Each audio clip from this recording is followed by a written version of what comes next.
in that area of the country, in Milwaukee, is very, very good. And a lot of people think Chicago when they think that area, but Milwaukee has had a lot of good players. Who was your favorite player growing up? Who was the person you tried to pattern your game after? My game would be a little bit of Charles Barkley. Because he was a guy that can, he was a little undersized at times, but also he still went and got rebounds. He pushed the ball in traffic, and then I did like to dunk on people when I had the opportunity. Yeah, that's a pretty good guy to follow. Now, you're too young to remember guys like when I was growing up. The guys in Milwaukee obviously were Kareem and Oscar, were two of the 10 best players that ever played the game. Yeah. And that was an amazing team. And of course, it got broken apart when Oscar got old, and then and Kareem got traded to the Lakers. But then you had some other great players come in, and it must have been a lot of fun growing up watching the Bucks when you were a kid. Oh no, like I said, I mean, just watching Ricky Pierce was a great player. We had so many good guys that came up. Brad Lohaus was a good guy. We had so many people come up, and once it got to the 90s, we had guys like Todd Day, Lee Mayberry. Then we moved on, and now we had Tim Thomas, Big Dog. These were guys that we were almost right there in the championship back in, I think that was maybe 01, 02. But Iverson them beat us in a game 7, and and took our championship hopes away real quick. But so that's why it was so important for our guys to get it a couple of years ago, for those guys, for Giannis and those guys to get one. Oh, I can't mention Sam Cassell also too was a dominant piece in that picture back in the day.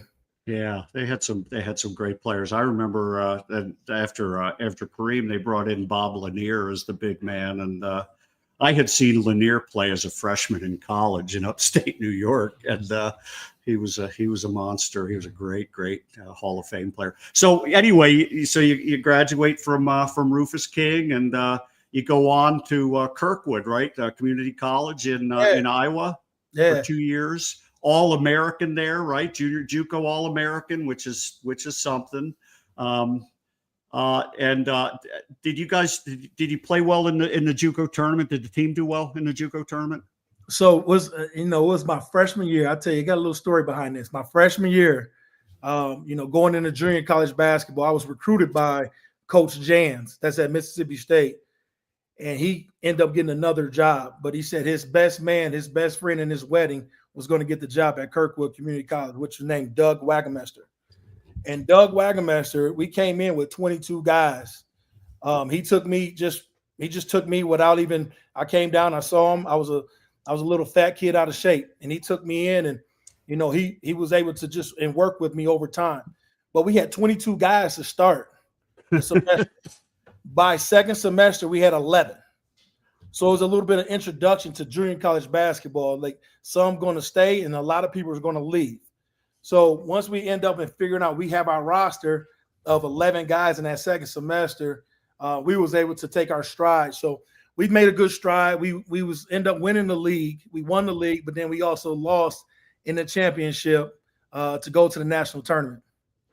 Yeah, that's a hard tournament to win. I grew up in upstate New York, and there was a great junior college program in Binghamton, New York, named Broome Tech, and they had an unbelievable team when I was in like 7th grade, and undefeated through the course of the year, and then they go out to the national JUCO tournament and they lose the first 2 games, and they had a guy who was a first team All-American who was an absolute, maybe the best basketball player I ever saw. And it's a tough thing to win. So anyway, you finish up 2 great years at Kirkwood, and you go on to South Dakota, right? Yep. Yeah. What was that? Did you consider other schools, or was South Dakota were you wanting to stay in that general vicinity? No, so, I mean, South Dakota is, I tell you, it's not a destination spot at all. But they were one of the guys that kind of just stayed with me and recruited me. I played for Dave Boots. The guy who recruited me was Shane Murphy. We had another guy that played in Nebraska named Andy Markowski.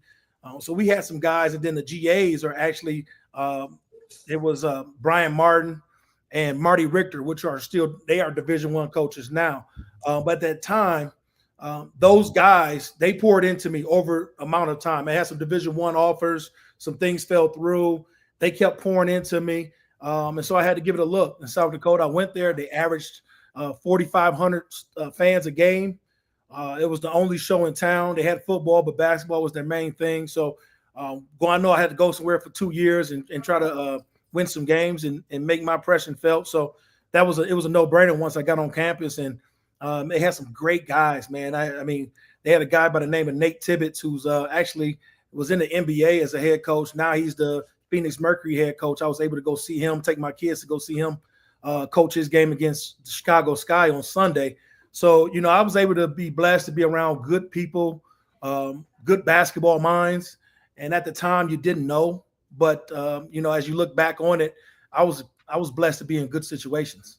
So you ended up, I think, newcomer of the year. That's the North Central Conference, right? And I think Northern Colorado was in that conference at the time, weren't they? Yeah, it's but you were newcomer of the year and you're all conference. And I noticed, I actually saw a game log that had you, I don't know what your career high was, but I saw you had 30 against Northern Colorado in the game. Seems like you had some pretty good games against them, huh? Do you remember coming to Greeley? I don't know, how can I forget? They always had the same reps every game. Every game they had the same reps. So it was like we was playing against 8 every time we went, and the elevation, right? But it was a competitive league. The North Central now, everybody that's in the North Central now is Division I, except for the 2 schools in Minnesota.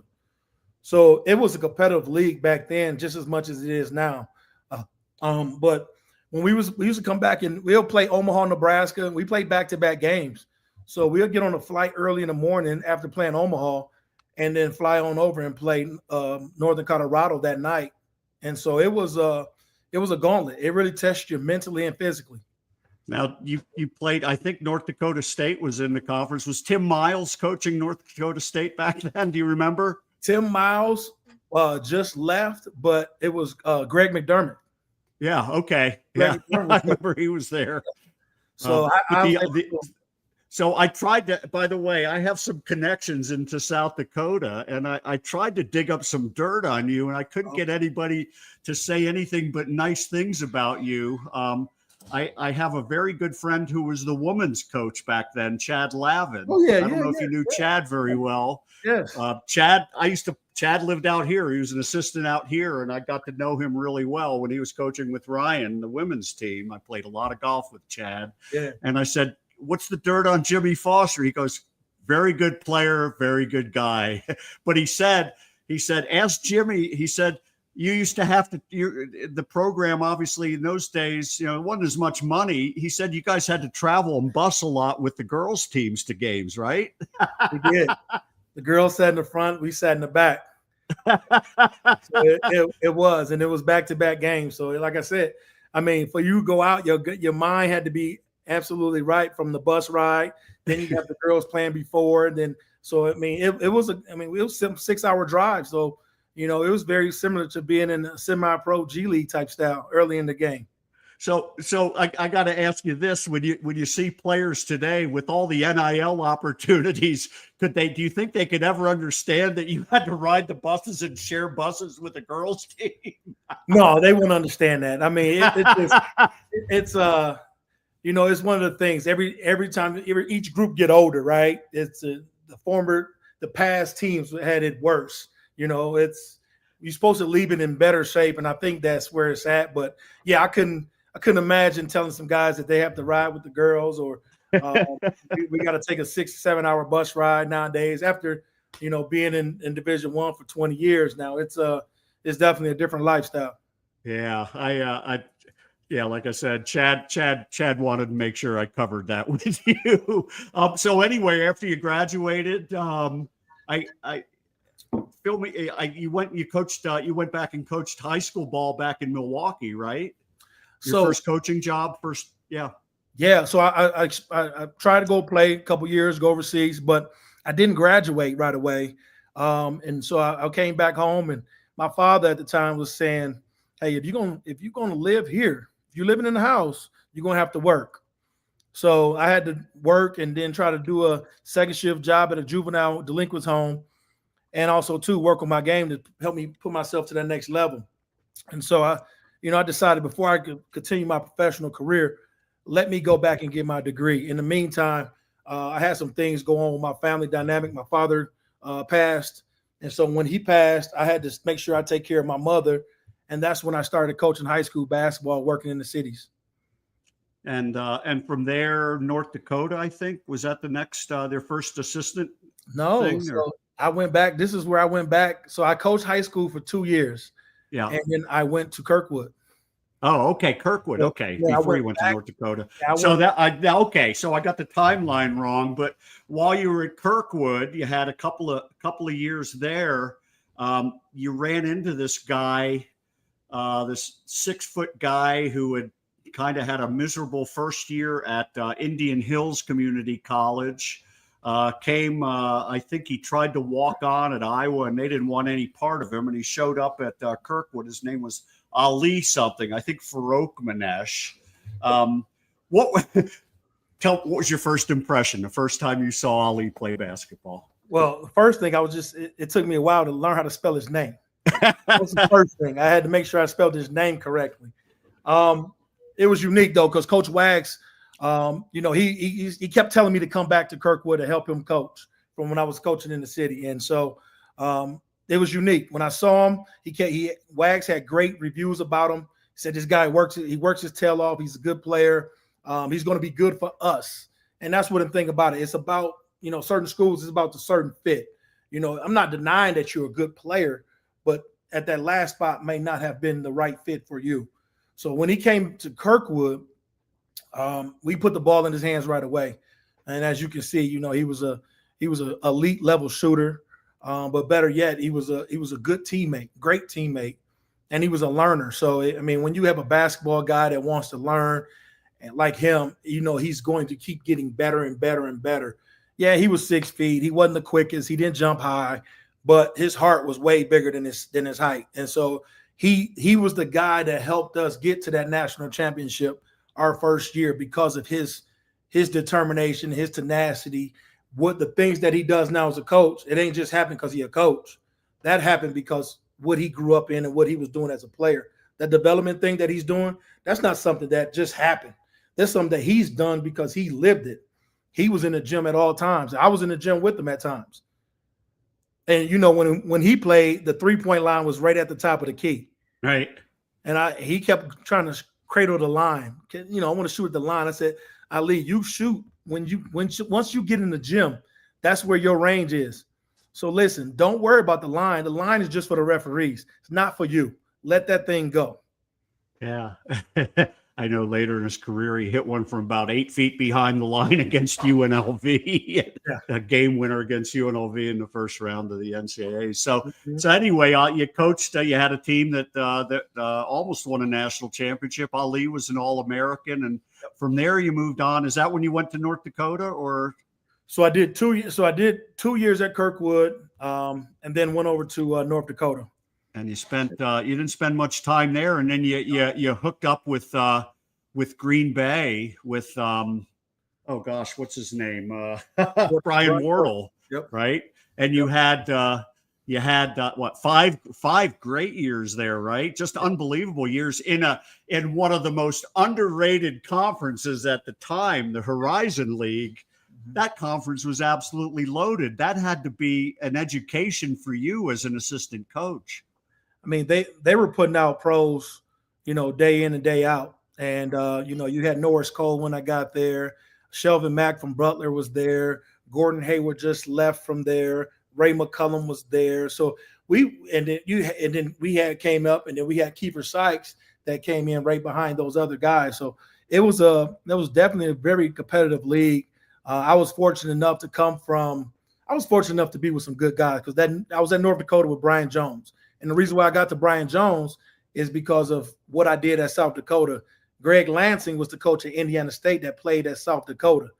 They were really tight. So that's how I was able to get the job there. Me and Brian Wardle played AAU against each other. We played a lot of basketball when he was in Marquette, and I was coming from Kirkwood or South Dakota in the summertime. I would go back to play with those guys. So we developed. That's right. He's from Milwaukee, right? He's from Chicago. Oh, Chicago. So his background, he had all the Corey Maggetti's, Darius Miles, Quentin Richardson. Those were his teammates back when we played AAU against each other. So we had a beef against each other because, you know, Chicago and Milwaukee, we didn't play that. Yeah. And Dennis Gates was on that team as well. So I mean, they were loaded, and we had some talent as well. But those connections that was formed back when we didn't know was helped me to get the opportunities to be at Green Bay with Brian Wardle for the next 15 years. Yeah, it's the Green Bay thing. For people that don't know about the Horizon League, you had Butler before they joined the Big East, going to NCAA championship games. You had Loyola of Chicago, Loyola of Illinois back then, and Valparaiso was in the conference as well. Valpo had some great teams with. You got to see some great coaches up close, right? Brad Stevens, Homer Drew. I mean, that must have been that had to be a joy for you as a young coach. No, I mean it's Porter Moser was at Loyola. You had Gary Waters at Cleveland State. You had Ray McCullum that was at Detroit. I mean, Detroit is not the easiest place to go to, but he had guys ready to go and ready to play every day. So no, it was fun though, because we went to good cities, good basketball cities, and we tried to make it fun for our guys to stop at NBA arenas. So our guys was able to visualize that right away of that this is what your goal is, this is where it could be. So it was fun. It was a good time. Yeah. So 5 great years in Green Bay. Were you always a Packer fan, or did that make you a stronger Packer fan? Like I said, they thought I was a Packer, so I had to be a Packer fan, right? But it didn't help that my first year I got there in 2010, we won the Super Bowl. So once they won the Super Bowl, it was a no-brainer. Like, I mean, I'm a Packer, I'm green and yellow through and through. And I think Little Wayne was stopped up, and Little Wayne's a Packer fan too, and he was in one of the backyards doing this deal. So I had to be. So after Green Bay, you go to Bradley with Wardle, right? Yep. And you had 10 years there, right? 10 years. And unbelievable success taking over a program. When I was growing up, Bradley was great program, and they kind of went in and out, and they had gone out of style. And then you guys went there, and it took a couple of seasons, but before you know it, you're playing in postseason tournaments and winning 20 games, right? 20 plus games every year, in a great conference, the Missouri Valley. And I think we all know about the Missouri Valley. I did want to ask you one thing. Can you think back? Can you remember the games against Drake when Nico Medved and Ali were there? I can. Drake seems to be a little bit of a, there seem like that we clash every time we play, regardless if when we first got there. All right, I think we was 5-27 that year, but it was like us, Drake and Loyola was all bumping heads.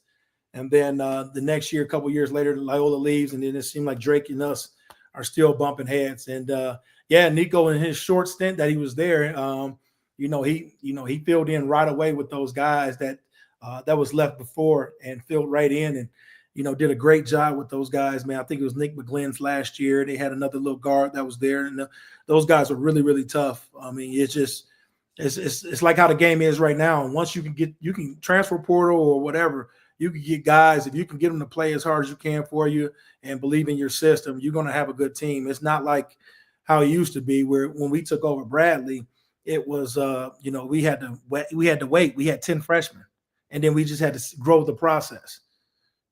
Yeah, and you've had, like I said, NCAA teams. You guys regularly, would win 15-5 regular seasons in the Missouri Valley, and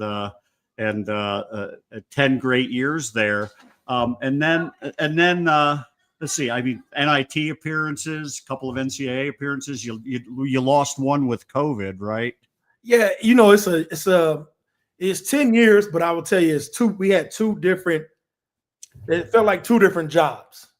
The first one, we had to grind it. We had to, the guys that we went to the tournament with, they had to mature a little bit, and they was able to accomplish a dream that they always wanted through hard work from 2015 to 2019. They got there.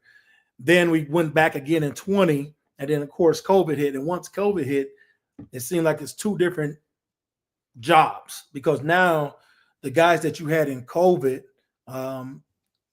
you're coaching them different. It's not more. It's a basketball element to it, but it's a more of a mental aspect where you got to really lock in and know how these guys are feeling, because we've all been in a situation that nobody has never been in before. So then we had to grow it through those group of guys were different. So we had two different teams, two different segments. It's almost like I said, it was two different universities in the same university, in my opinion. It was unique though. It was fun. Yeah. I mean, we played the other game. I did want to ask you about one other game. You played CSU in the Cayman Islands, right? And in the first round, and I remember that game. You guys had Bradley. That was a good game, and in fact, the CSU played an unbelievably good second half to overcome, I think, about a 6-point deficit and win by about 6. But you got to play against the Roddies and the Stevens and the Tanjis. What do you remember about that game? Again, like I just said, two different seasons, right? Or two different sections. Listen, the guys just returned 2 weeks ago. Roddy was back, Stevens was back, Tanji was back, Deshaun was back, all those guys from that team. And I said, hey man, listen, we was in good shape. We was up 6. We thought we were good. And then David Roddy decided to be a NBA player. And he ended up having 30 on us. Out of their 66 points, he had 30 of them. And that tournament kind of projected him to take off to that next level, because I think they went out and they played Creighton, and he had 30 against Creighton, and I think he had 30 against Northeastern, and he just shot off the roof after that. But yeah, I mean, those MTEs, man, sometimes they give you a lot of confidence, or they can make you go back to the drawing board. And after that game, we had to look ourselves in the mirror a little bit. But no, it's definitely it was a great game, and it's a great test of both teams, both good coaches. And like I said, you got 3 guys off that team right now that's in the NBA. And what's unique about that, we have 2 guys off that team that was also in summer league. Although I remember I can't remember his name, the guard that torched us. Terry Roberts. Yeah. Terry Roberts, and then we had a young guy that was 6'9" named Malavi Leons that's now at OKC. Okay. So yeah. So I mean, it was a high level game, and I remember that was the CSU team that was they were basically undefeated in the non-conference, and had a great 14-4 in the Mountain West Conference that year as well. It was a great team, and Bradley, I mean, a heck of a program. And I know I have a friend that I met out in Fort Collins who moved here from Peoria, and he said they were crazy about basketball in Peoria. You got to play in front of some great home crowds there, right? Oh, it was unbelievable crowds there. I mean, they played off campus, so it was not a place that was where students were coming, but it was the city. It was the main attraction for the city. So everybody came in and put on their best. So we had to make sure we had to put on our best for them as well. So fast forward to 2025 and March, and a former player of yours, Ali Farokhmanesh, gets named Colorado State University's next head coach. What happened next for you? Well, I mean, me and Ali, we always communicate, and it's not always, we always communicate if it's recruiting, if it's just, checking in. It was about a couple years when I was on the scooter, because I tore my Achilles. I was on the scooter for about, 2 different times. So I was always getting a phone call, and it's like, hey man, when are you going to get off the scooter? And so he was always joking with me all the time. So, but we always stayed in contact. And when he got the opportunity to get the job, he called and, he said, hey man, if I get it, would you be interested? I said, it's a no-brainer. He said, go home, check in, make sure everything's good at home. I said, no, we're good. It's a no-brainer. I want to be a part of his success. He has always said great things about Colorado, Fort Collins. One of my other guys that's from Milwaukee, Jr. Blunt. So I knew I was going to ask you, do you know JR pretty well? He was from Milwaukee.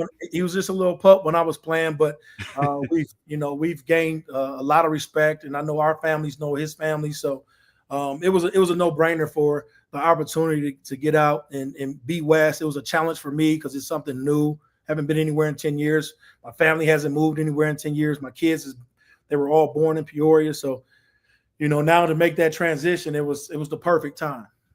Yeah, it's I have a question here, by the way. Somebody watching, Coach, where is the most hostile venue you've played or coached in? How do you prepare your players to handle those environments? Looking forward to coaching in Viejas and the Pit. Well, we always had the Missouri Valley Mountain West Challenge earlier in our career, and a couple years ago we played at Utah State, and that was a hostile environment to start. Our guys did not respond like we wanted them to, but it helped us to get to that next level as well. We also played San Diego State. That's another hostile environment as well. And then playing at Butler University was always a hostile environment. So we got to make sure our guys are always focused on the main thing. The main thing is us. We on the road. And sometimes, once you get on the road, it helps us connect even more. We spend that time with, sitting in the rooms with each other or sitting down and eating breakfast, eating lunch, and eating dinner together. It helps you become tighter. So once you get in those hostile environments, we didn't do nothing but just spend the last 24 to 48 hours together, getting our minds and bodies prepared for it. So it should be another day in the park for us. Yeah. Well, John, thanks for that question. Anyway, let's talk about what you're seeing just briefly before I let you go. What are you seeing out of the guys that since you've been in Fort Collins? What are you seeing with this team? What do you think the potential is? I see a group of guys that really want to come in and work. They're in the gym in the mornings, then they lift, they eat, we come back in, then they come back in the gym. They doing this mainly on their own time. So that's one step towards the progress, right?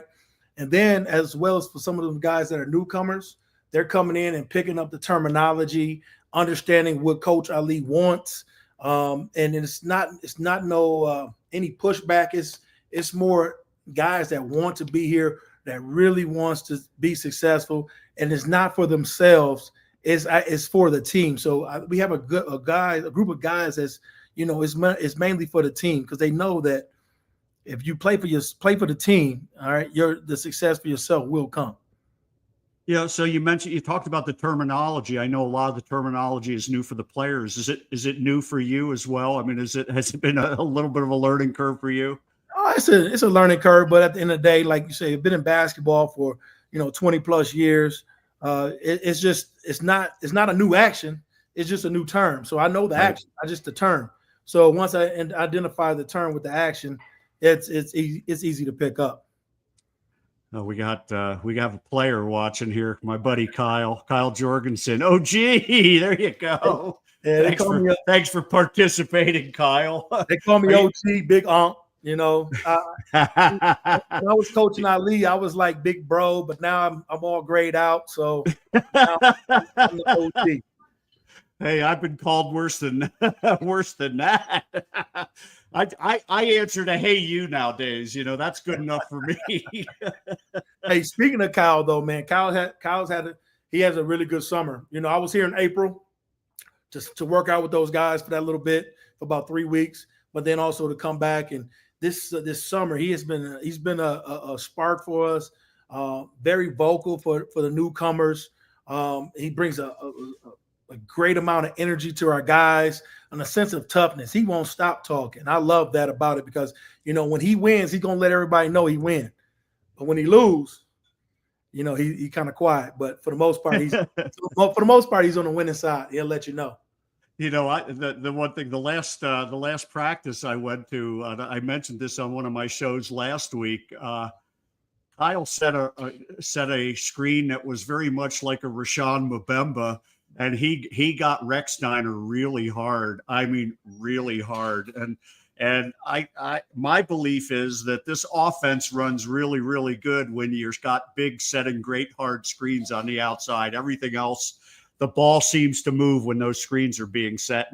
And Kyle, as a freshman, last year wasn't, he was growing, he was learning, and he seems to have gathered a little bit more size, a little more strength, a little more mobility, and I think he'll make a big difference along with Rashawn and Nicole as the bigs this year. So, do you have a particular area that you coach, or how have the duties split up? And also, do you have a particular recruiting area?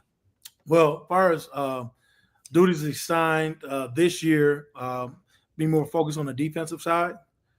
Me and Coach Tim will be locked in on the defensive side of things, and then on the recruiting aspect, it's a little bit of we're gonna go back to the Midwest a little bit. I'm a little bit in the South, and in Georgia or Tennessee, and then also too is Midwest of Iowa, Minnesota, Wisconsin, and all up Indiana, all up and down those lines. Now it's just because of experience, the areas that I've been in recruiting, but also too it's if you know somebody maybe all the way out east, or if you know somebody in Florida, if you have connections somewhere in Arizona, we all use those because like I said, the longer you've been in, the more people you meet, the more friendships you meet. So it's always somebody you want to help out. They want to help you out as well.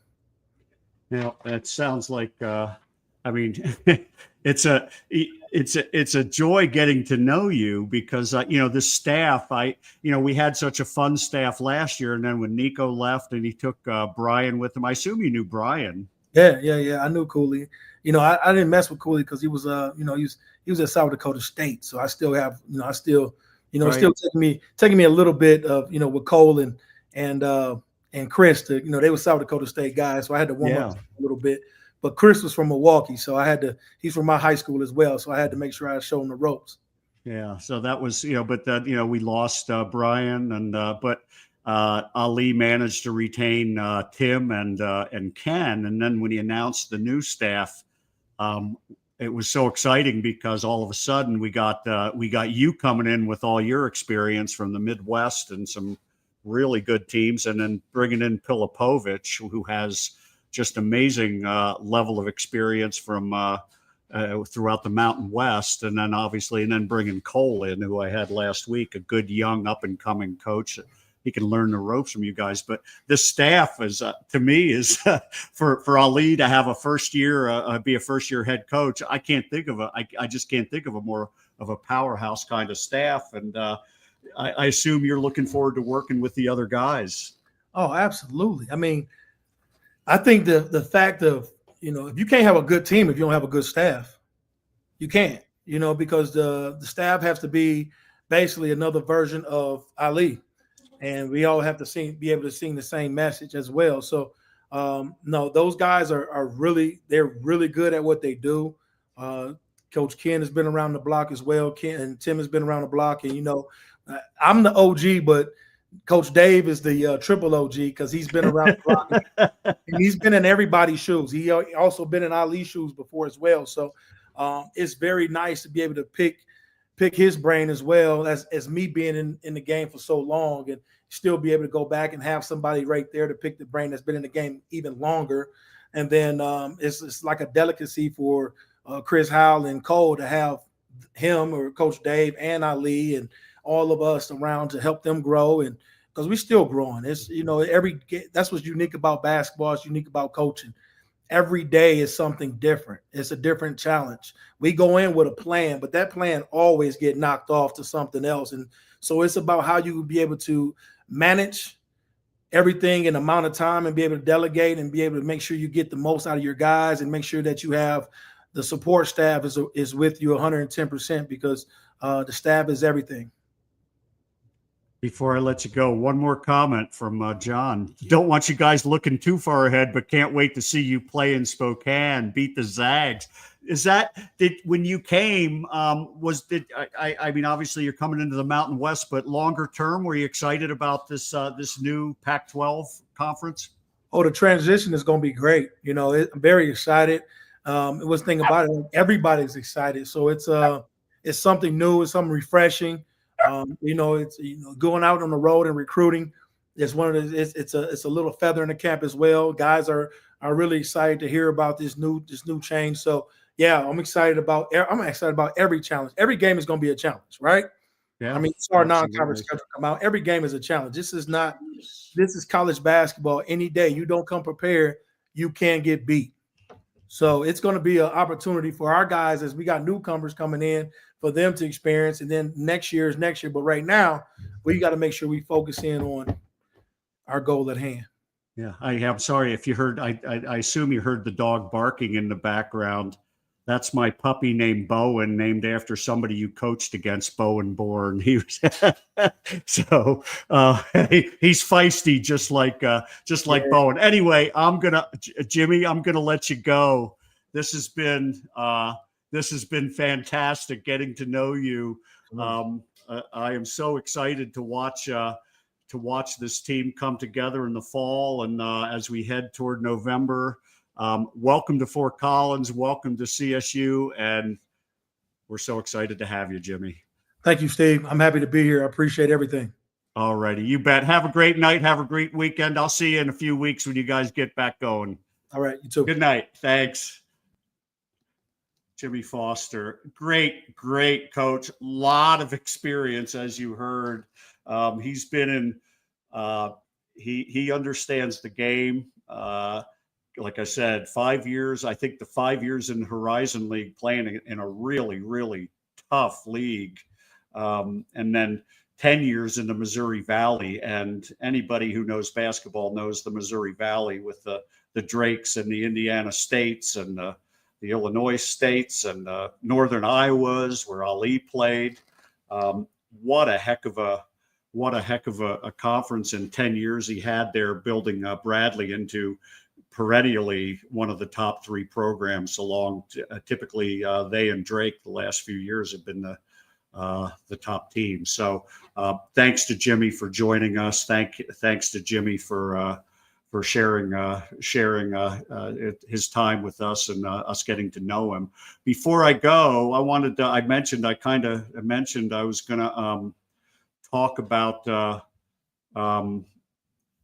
the schedule, which is out. And let me see if I can bring up the screen here. Let me give me a second here. I'm rearranging, and as we do this, the new schedule.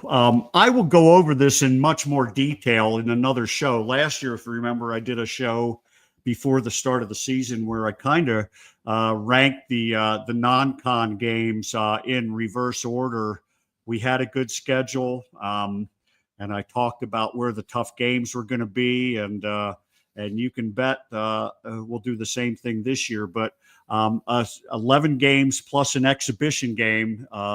At the end of October, CSU will play at Creighton against a Greg McDermott team that is expected to be another top 25 Big East team. So that'll be a good experience for this CSU team to start. And what's interesting, CSU has had they've had mixed results in these preseason things, whether they're exhibitions or closed door scrimmages.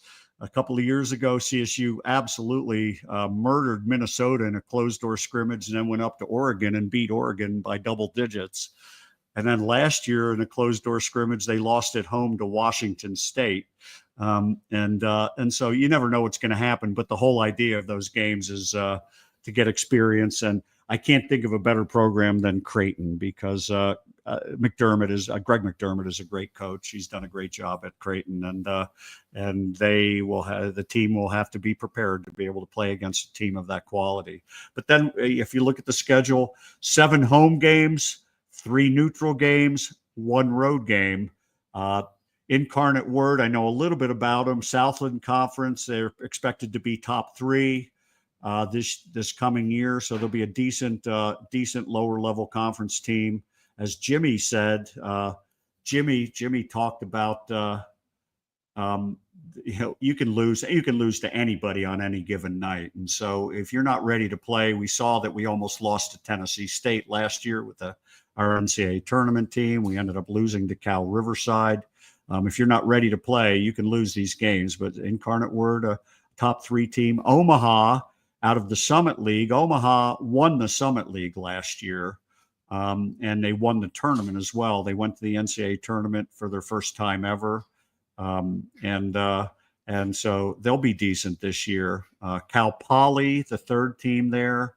Cal Poly is a mid-level Big West team, but I will let you know that last year they beat Cal Poly. They beat Riverside, UC Riverside. So just to be aware.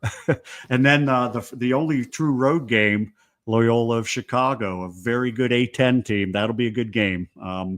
And well coached, good program. Obviously, they've been to a Final Four when Porter Moser was coaching there. He's now at Oklahoma. So, and then home to DU, and then on to the Battle of Atlantis, as I mentioned. Virginia Tech in the first round. Brandon Rechsteiner gets his chance to play against some old teammates. That'll be fun to watch. And then if depending on how the game goes, the winner of they will play either St. Mary's or Wichita State. The hope is to beat Virginia Tech and to get St. Mary's. St. Mary's most likely will be a top 50 program. They usually are. That makes that a quad 1 game. And then if you beat St. Mary's, the championship game will probably feature somebody like a Vanderbilt. I can't remember the other team on the other side. It might be Virginia Commonwealth, but 2 tournament teams from last year. Virginia Commonwealth, who won the A10. Vanderbilt was an at-large out of the Southeast Conference. So both most likely quad 1. So you're going to get quad 1, quad 2 opportunities at the Battle of Atlantis. I'll kind of talk through those teams. And then it's home to the big one on December 6th. Colorado, the Mighty Buffs, will be a very, very new and experienced team, but they'll be looking to smack down the Rams like they did last year. So Buffs come on December 6th, day before my anniversary. Hopefully I'll get an anniversary present. And then Ivy League team Dartmouth, and finally a D2 team, Northern New Mexico. What's unclear is how the conference schedule is going to wrap itself around. Last year, we played a conference game, I think, right after Christmas, and then right before New Year's, and then went out to play, I think, on New Year's Day out at San Jose State. I think we started with Nevada. No, that was right before Christmas, and then afterward we got New Mexico, and then we went to San Jose State. Hopefully, and this is where it gets the scheduling, I hope that they schedule week teams over the holidays when the students are out. I would argue that one of the benefits New Mexico had last year was they got to play in front of a half-filled Moby Arena, and the crowd wasn't as big. And so I hope that we have, I doubt if we're going to have 8,000 people in Moby without the students. So unless the athletic department does some things that are exceptional in terms of attracting crowds. But anyway, that's the non-con. As I said, I'll do a show sometime in September, October. We'll go into great detail. Maybe I'll bring on somebody from the outside. So with that in mind, I'm going to call it a night. This has been fun. As I said, thank you to Jimmie Foster. Here's John. Appreciate you guys. Go Rams. I appreciate you folks out there who tune in and watch, who have watched this summer. I know it's not the biggest thing when everybody's got football on the mind. You're basically 3 weeks away from the football season opening, and so basketball might be a little further from the mind. But I've tried to spend this summer series allowing you to get to know all the new players that came here from the portal, the Carrie Booths and the Jace Butlers, the Brandon Rechsteiners, Josh Pasquarellis, Jevin Muniz, and Augie Kiadoulis. and then the assistant coaches as well. I've had Dave Pilipovich on, I've had Cole Gentry on, and tonight we had Coach Foster on, Jimmie Foster. And so hopefully it's been a chance. Hopefully I would encourage people to go back and look at some of the other shows if you want to really get some an in-depth feel for the kinds of people that are in Ali's program. I'm excited about it. I think there's good reason to be excited. He put together a great portal class. He retained really good players, stayed, and added a couple of good freshmen as well. So you've got a great group of players and a great group of coaches, and it's a group I'm going to be really, really excited about. We'll get going again. I don't know if I'm going to do a show. I have to spend the next few weeks looking for. I got to get my feet outside the house and look for sponsors. I'm looking to get some help here. If you know anybody interested in sponsoring a show, I do like I'm doing with Highland Meadows. I just do one sponsor per show. Oh, here we go. I forgot to put this up. Taylor, non-con schedule released on Swollapalooza Thursday. Can't be a coincidence. Maybe Ali did that for me. I did hit him up last week, and he said it was done. They had just added Cal Poly, but it was just a matter of time. And I'm sure it's the athletic department getting the ducks in order, because they're kind of busy with football, with Ring of Honor, Wall of Fame, whatever, all these different things they've been working on. Anyway, getting back to the sponsorship stuff. Have them contact me if you know anybody.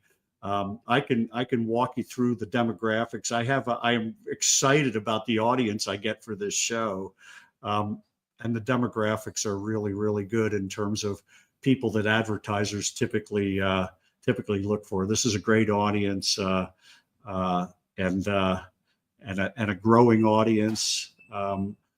Very strong participants in the in this community, and so very, very good target for anybody looking to sponsor.